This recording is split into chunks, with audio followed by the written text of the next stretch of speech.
polls show the #1 issue for voters this year is the economy and specifically the problem of inflation. I'm just having to put more hours in, and it's just work.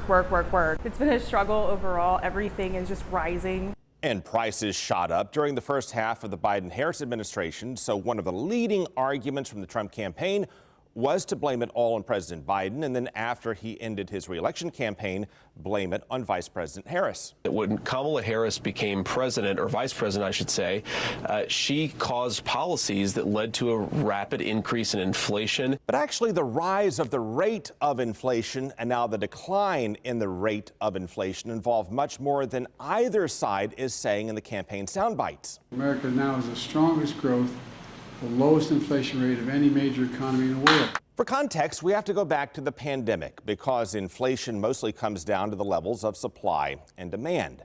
When public demand to buy stuff goes up, people are willing to pay more, so sellers charge more. And then when the supply of stuff goes down, it becomes more valuable, so sellers charge more.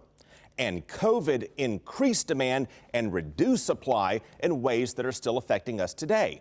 I used to be able to get a pack of salmon for maybe $8. Now that same pack of salmon is going to be $17, $18, $19.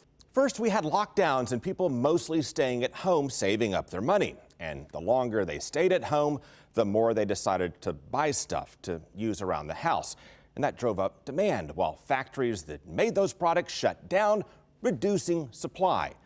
And then as COVID began to ease, people moved from ordering online to shopping in stores, gobbling up more products and willingly paying more for them, while factories were at sharply reduced capacity and production, causing massive bottlenecks in deliveries, further reducing supply. The demand for truck drivers right now is absolutely breathtaking. There are estimates out there that there's a need for at least 60,000 new truck drivers on the road. So retailers started chartering their own cargo ships, trying to get whatever they could, bidding up on products and shipping rates and passing more costs onto all of us. Meanwhile, when the U.S. and much of the world shut down, people cut way back on travel, and that cratered the demand for oil, and prices for fossil fuel initially dropped. And so the major oil producers cut way back on production, reducing supply to try to stabilize the price. And then came the vaccines and recovery and people eager to get out and do stuff after being pinned up at home. And that burned up much of the oil supply, which drove up fuel prices. And of course, this is being, greatly exacerbated by Putin's war in Ukraine that has led to higher energy prices.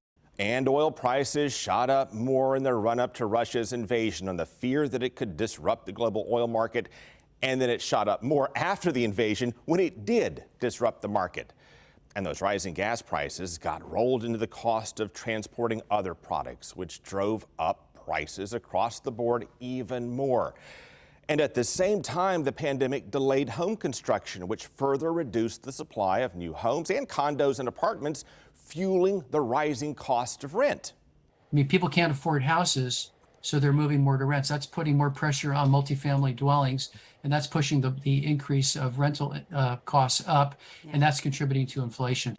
And then as the pandemic continued to fade, people changed their habits from staying home and buying products to going out.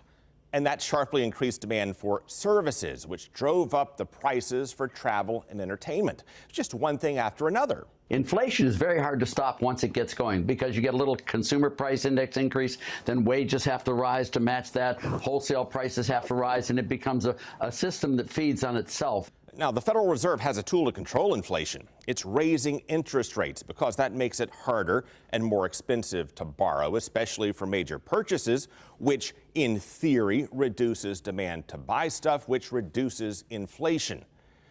But the Fed was initially slow to act on that. And then in seeing how they misjudged that situation, they started zapping us with one interest rate hike after another to try to tame inflation after it took root and took off. And remember, we said interest rate hikes cool demand in theory.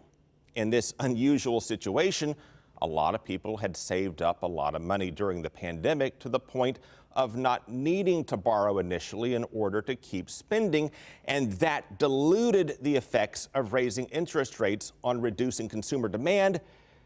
But it did make it harder for people to buy homes, which drove more demand for rentals. And with limited supply, it further fueled rent prices even more. So the factors that drove this surge of inflation were unusual and largely beyond a president's control, but not entirely. 100 million people are going to be getting, not a joke, a check for $1,400, which changed their lives. President Biden signed billions in COVID relief and stimulus on top of the billions that former President Trump had already signed.